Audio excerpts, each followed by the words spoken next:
All right, your wedding should be a memorable one for everyone involved, and you hope guests will remember the good and not the bad. And to avoid upsetting your guests, Nora Sheils with Bridal Bliss is here to help. And we're so happy that you're here. I know you're in wedding frenzy right now. Here. It is a little crazy. You're so busy. Okay, top 10 things. We're going to get through them as best we can here. One of the biggest gripes from guests, I understand, are Friday, Sunday weddings, which surprises me because it's such a popular thing to do right now. Well, it's popular because it's very budget friendly. Yes. So you can pay a little bit less for kind of the same thing. I think it's great to do it, but just keep your guests in mind. So if you're doing a Friday wedding, I definitely suggest having it start later in the day. So probably nothing before 7 p.m. So people can get off work. They can get off work and not have to rush around. And people can get flights early that morning rather than the night before. Okay.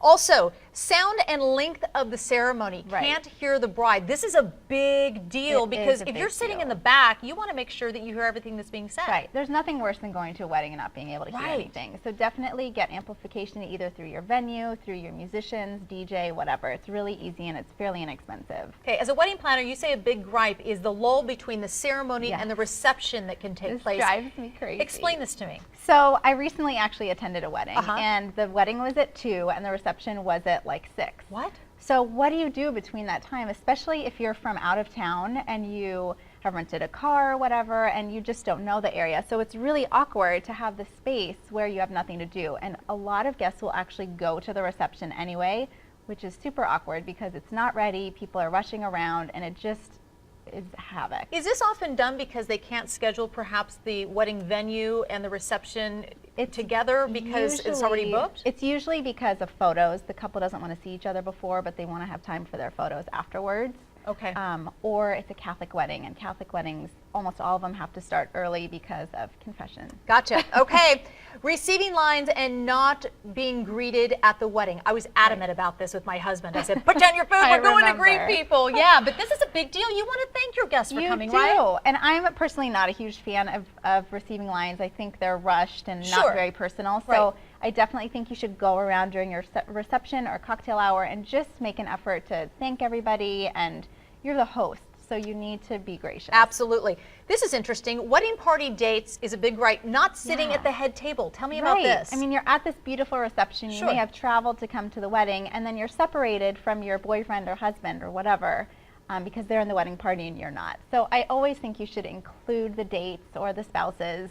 Have one big long table. I think it's more dramatic and unique anyway. And anything goes these days. It's true, anything goes. We also have on our list long toasts. Do not make the toast too long.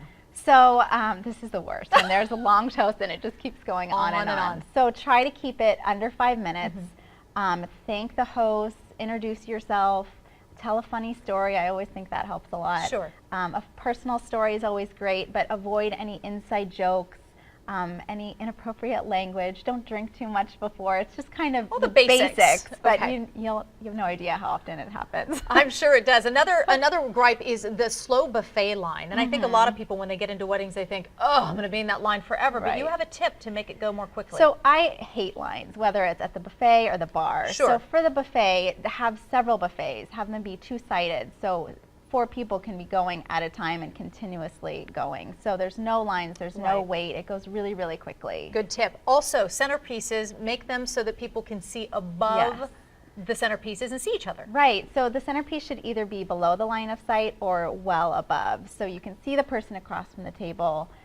It's really comfortable. If you're standing up, you're not in the line of sight of the flowers. Okay. Another one, you say that many brides and grooms prepare for rain by getting tents, but they miss something. It's Oregon. You're used to rain, but sometimes it gets really hot in the summer, July, August. Plan for water for your guests, maybe tenting if it's outside. And heating if it's cool. If it's too cold, you want to make sure your guests are warm enough if you have an outside wedding. Always have a backup plan. Usually it's the rain backup plan, but have a heat one as well. Okay, and one more for you folks. Are you ready for this? If you don't send a thank you note, she's coming after you. I'm coming after you. This is a big deal. So do guests actually gripe about not getting a thank you note? The reason is they don't want the thank you note. They just want to know that their gift has arrived. So much is done online that you don't really know that the couple has received your gift until you receive that thank you card. So technically you have 2 months to send out a thank you card from the time the gift is received. So you can open gifts before the wedding, and you should. Okay, one quick mention because we have to wrap up.